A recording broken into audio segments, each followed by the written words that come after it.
Can you imagine becoming a legend, starting as a kid who shined shoes on the street just to survive? Today, you're going to uncover the untold story of an icon who was born into extreme poverty and, against all odds, built a musical empire with his own hands, his voice, and an old accordion. But what few people know is what he really had to face to get to the top. Are you ready to discover the darkest and most surprising secrets of the true king of the accordion? Stay until the end, because what you're about to see isn't in any documentary or interview. Only here. And before we go on, tell me in the comments, what's your favorite Ramón Ayala song? I'm reading them all. Ramón Ayala wasn't born into wealth. In fact, his story begins in a humble corner of Monterrey, Nuevo León, back in 1945, with the name Ramón Covarrubias Garza. No privilege, no luxury, just a dream. He was the fourth of 9 children. His family could barely afford food, and from a young age, Ramón knew that if he wanted anything, he'd have to fight for it with his own hands. At just 6 years old, he received the gift that would change his life forever, an accordion. It was old, worn out, but to him, it was like holding the world in his hands. His father, also named Ramón, taught him his first notes. And by age 7, he was already performing on the streets with his dad, earning a few coins here and there. Picture that moment, a tiny kid, big hat, accordion strapped on, stealing hearts with every song. Can you believe it? But the struggles didn't end there. Things got worse at home. His father crossed the border to McAllen, Texas, in search of work. His mother stayed in Mexico. The family was split in two.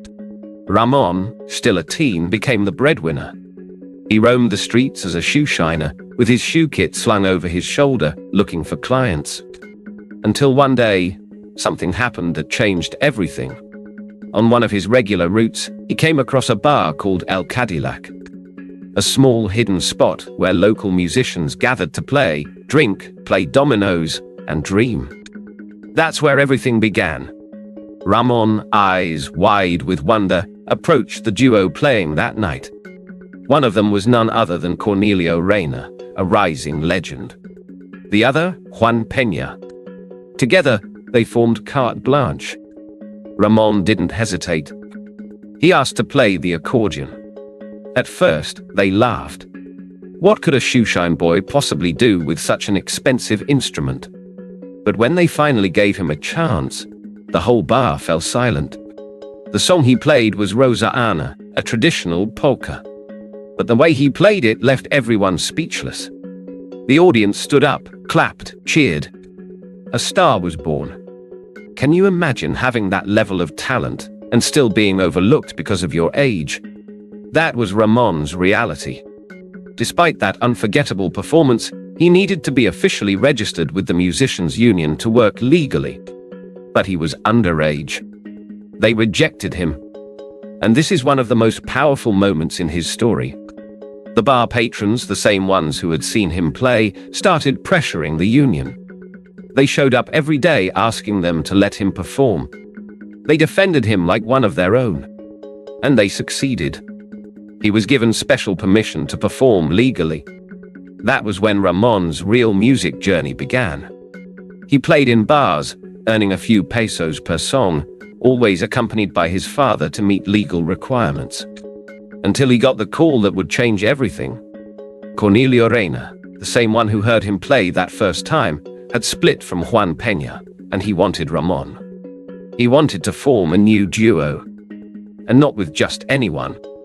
He wanted him. Together, they formed Los Relámpagos del Norte.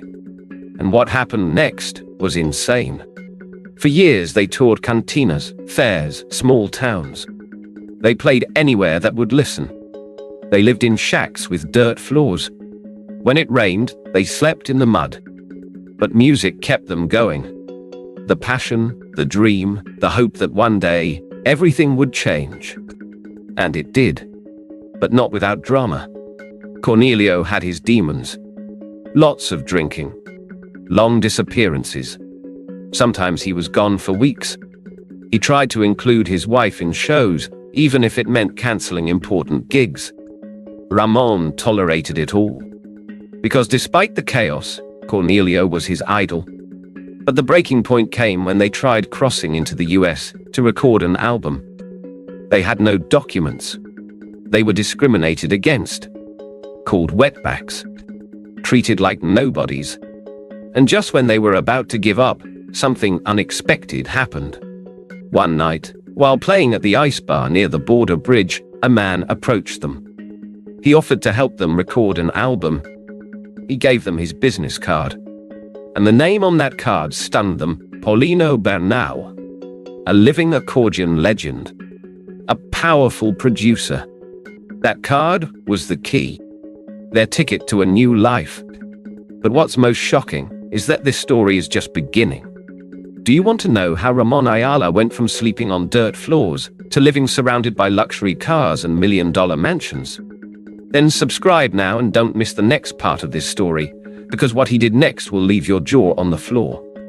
And tell me in the comments, do you think Ramón would have made it this far without Cornelio Reyna? I want to hear your thoughts. See you in the next video. What started as a series of songs ignored by the radio almost buried a career that would later become legendary. No one believed in them, not even the record label. They were dismissed as just another failed attempt. But what they did next would change the history of regional Mexican music forever. Have you ever felt like no one believes in you, but deep down, you know you have something special? That's exactly what Ayala and Reyna experienced. When they recorded their first 4 singles, the rejection was almost immediate. Radio stations didn't want them. Sales didn't come. Executives doubted. Was it even worth investing in them? But they didn't give up. Against all odds, they convinced their producer, Bernal, to give them one more chance. And that chance was Ya No Llore, a record that, unknowingly, would start an era. And the most shocking part, they never stopped after that. Each song hit harder, each album more anticipated. Ayala and Reyna became known as Los Relámpagos del Norte, and the name wasn't a coincidence. Like a lightning bolt, they struck the industry without warning. They recorded albums like bullets, one every 3 months. Can you imagine that pace? Reinventing themselves every 90 days.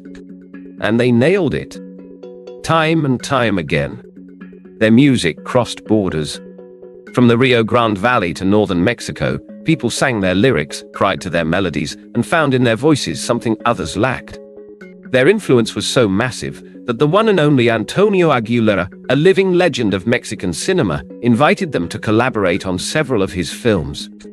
It was the kind of collaboration that crowns careers. And they didn't just take advantage of it, they dominated it. They were featured in movies like El Ojo de Vidrio, La Captura de Gabino Barrera, and El Hijo de Gabino Barrera. But fame has a price. And what happened in 1971 proves it. The news hit like a bomb. Los Relámpagos del Norte were splitting up. The public couldn't believe it. The press went wild with speculation. And worse, dark rumors began to circulate. Some claimed that Ramón Ayala had had an affair with Cornelio Reyna's wife. Can you imagine the scandal? But Ayala firmly and calmly denied everything. He said it was an amicable decision. That Reyna simply wanted to go solo and explore mariachi. Meanwhile, Ayala decided to keep the band going. And so, Los Bravos del Norte were born. A new chapter. A new fight. The story of Los Bravos del Norte is another epic of resilience. In 1971, when everything was uncertain, they released Y Ni por un año de oro. And with that, they marked their new identity. Step by step, they gained ground. It wasn't instant. There were no fireworks at first. But in 1992, everything changed. That year, they received their first gold record. The song Chaparra catapulted them back to the top. And what's even more impressive, they still had so much left to give. But in music, every success casts a shadow. And one of the biggest came when Eliseo Robles, one of their most iconic vocalists, decided to leave the band. Suddenly, coldly, right in the middle of a tour. You know how he said goodbye. Pay me. I'm leaving now. Just like that. While Ramón Ayala was in the back of the bus, unaware of anything. It was their manager who handed Robles the money, saying, "Remember, there are better and cheaper ones." That moment marked the end of an era, but not the end of the band. Ayala didn't hesitate. He acted fast. He found a replacement in Juan Antonio Coronado. With him they released new hits. La Rama de Mezquite, El Temido Cargador Central Pantos. Songs that brought them back to the top of the charts. And then, another change. In 1992, Coronado was replaced by Mario Marical Dotsa, and with him, Ramón Ayala achieved something few artists can brag about, recording his 100th album. 100 albums. Over 1,000 songs. Decades of history. All in a single career. And just when it seemed like the Relámpago story was long gone, Cornelio Reina came back. It was 1995. He called Ayala, proposed a reunion tour. But what happened during that call left everyone stunned. Ayala, calm and firm, said he couldn't. His schedule was packed. No time to look back. But Reina didn't give up. He offered a different idea. He would open the concerts with Los Bravos del Norte, and later in the show, they'd reunite as Los Relámpagos del Norte. And it was a total success. An unforgettable tour. A gift to the fans. But behind the stage, tragedy was already looming. Cornelio Reina was seriously ill. Years of alcohol abuse had taken their toll. And on January 22, 1997, he passed away. His death didn't just end a tour. It ended an era. A legacy that had touched millions. Are you finding this story intense? Hit the like button if you haven't already. And tell us in the comments which song from Los Relámpagos del Norte left a mark on your life. Because even though Ayala's life looked perfect from the outside, darker days were still to come. In December 29, everything changed again. Ayala and his band were hired to play a private event in Morelos. But what they didn't know was that the event was organized by a criminal group. Without warning, federal police raided the show. It became a national scandal. Headlines screamed, "Ramón Ayala linked to organized crime." Social media exploded. Fans were divided. The icon's reputation was hanging by a thread. On December 17th, Ayala was arrested. He was held for 40 days. The accusations were serious. But the most alarming thing, his health started to fail. He was released on December 23rd, spent more than a month in the hospital. And when he finally spoke out, he told everything. He said he had no idea. He never signed any contracts. His representatives had handled everything and failed to mention who was really behind the show. Eventually, justice sided with him. He was cleared. No evidence. His accounts were clean. But the damage to his name had already been done. Have you ever wondered how many times a legend can fall and still rise again? Ramón Ayala proved it. Though after that episode, he stepped out of the spotlight. Rumors started swirling. Some said he was dead. Others said he had retired. But once again, he returned to shut them all down. In 2010, he reappeared. Healthy. Active. With new projects. More music. Because that's what legends do. They don't disappear. They evolve. But the hardest blow was still to come. In July 2020, his brother José Luis Ayala, drummer of a norteño band, passed away due to COVID-19 complications. It was a devastating loss, not just for Ramón, but for the entire Ayala family, for the music community, for those of us who grew up with their rhythm. And still, he didn't stop. In recent years, Ramón has found comfort in something deeper, faith.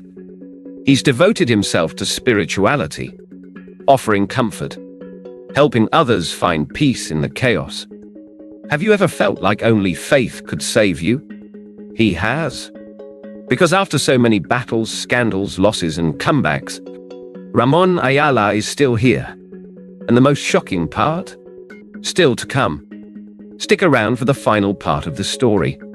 What you're about to hear will change everything you thought you knew about this living legend. No one ever imagined that at 80 years old, the so-called king of the accordion would still be surprising us. But he did. And not just with his music. Ramón Ayala didn't retire, he reinvented his legacy. While many thought his story was coming to an end, he decided to write a new chapter. One filled with emotion, memory, and above all, gratitude. Can you imagine keeping a community event alive for 50 years? That's what Ayala did with his iconic annual posada in Hidalgo, Texas. It wasn't just a party. It was hope. It was help. It was love turned into toys for the most vulnerable children. While other artists distanced themselves from the people, Ramón returned every December to give, not to take. And that's unforgettable. But what's coming next might leave you speechless. Because even though the name of his last tour was the beginning of an end, what Ayala is truly planning is quite the opposite, a rebirth. A new album, yes. But not just any album. A duet project that will unite generations, styles, and even opposite worlds. Picture this, Ramón Ayala with Pepe Aguilar. Banda El Limón alongside his unmistakable accordion. And a reggaeton track with a ranchera twist. It sounds insane, but it's real. This mix of sounds, cultures, and eras promises to break all the rules. And although he hasn't revealed all the names yet, rumors suggest collaborations with reggaeton artists you'd never expect to see next to a norteño legend. Can you guess who they might be? Drop your guess in the comments, we're reading everything. But while his music evolves, one thing stays the same, his connection to his roots. His mansion in Monterrey isn't just a house. It's a tribute to his story.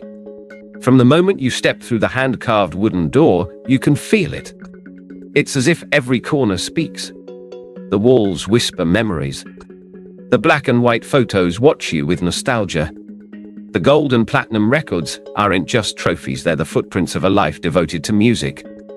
And then you see it. The accordion. Not just any accordion, but the accordion. The one that accompanied him through countless battles. That cried with him. That celebrated every applause. A symbol of passion, resistance, and identity. But if there's one place that captures his soul, it's the pool. Not for its luxury, but for its shape, a guitar. Yes, a giant guitar carved into the ground, as if his musical spirit extended all the way to the concrete.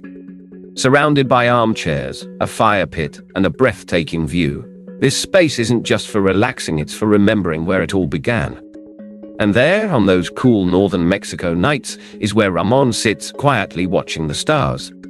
Maybe thinking about his beginnings, the stages he conquered, the friends who are no longer here, or the songs he hasn't written yet. Because yes, Ramón Ayala still has a lot left to say. His kitchen, with its hand-painted tiles, is a testament to a life that honors tradition. It's where they cook the same dishes from his childhood, the ones that remind him of his mother, of his land. And though he now lives surrounded by luxury, he never forgot what truly matters, humanity. That's why his dining room isn't just a place to eat. It's a space for laughter, for tears, for stories, for looking back without regret.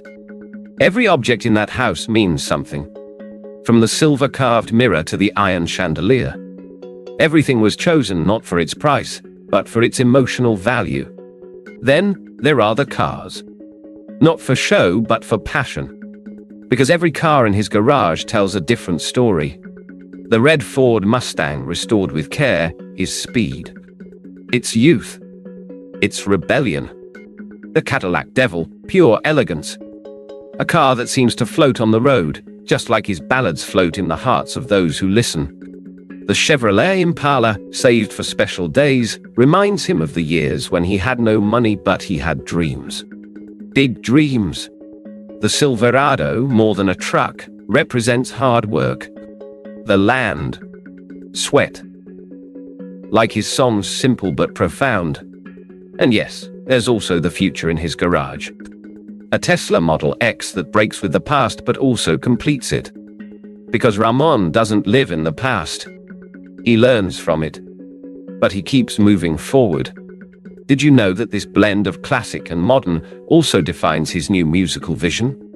Ayala doesn't want to be a memory. He wants to be the present. A bridge. Between generations. Between cultures. Between sounds. And that makes him eternal. But it hasn't all been easy. The tours, the fame, the losses. All of it leaves marks. There are nights when Ayala, according to closed sources, stays alone in his studio, playing chords he'll never record. Sad melodies. Maybe for someone who's gone. Maybe for a love that slipped away. Have you ever felt that a song says exactly what you couldn't put into words? Ramón has lived that 1,000 times. That's why his music doesn't just entertain. It heals. It accompanies. It embraces. And so, between chords, memories, and plans he hasn't revealed yet, Ramón Ayala keeps walking. Not for fame. Not for money. But because music is his oxygen. His faith. His home. And you, watching this right now, are part of that journey. Because every time you play one of his songs, you help keep his legacy alive. So tell us, what's your favorite Ramón Ayala song? What memory does it bring back? Leave it in the comments. We want to create a tribute with your voice. Because this channel isn't just about biographies. It's about shared memories. And if this video touched your heart, don't leave without giving it a like. It helps us a lot to keep telling the stories that deserve to be told. Subscribe, because we've got more coming soon about Ayala and other legends who shaped our lives. Thank you for watching this far. This isn't the end. It's just the beginning of something even greater. See you in the next video.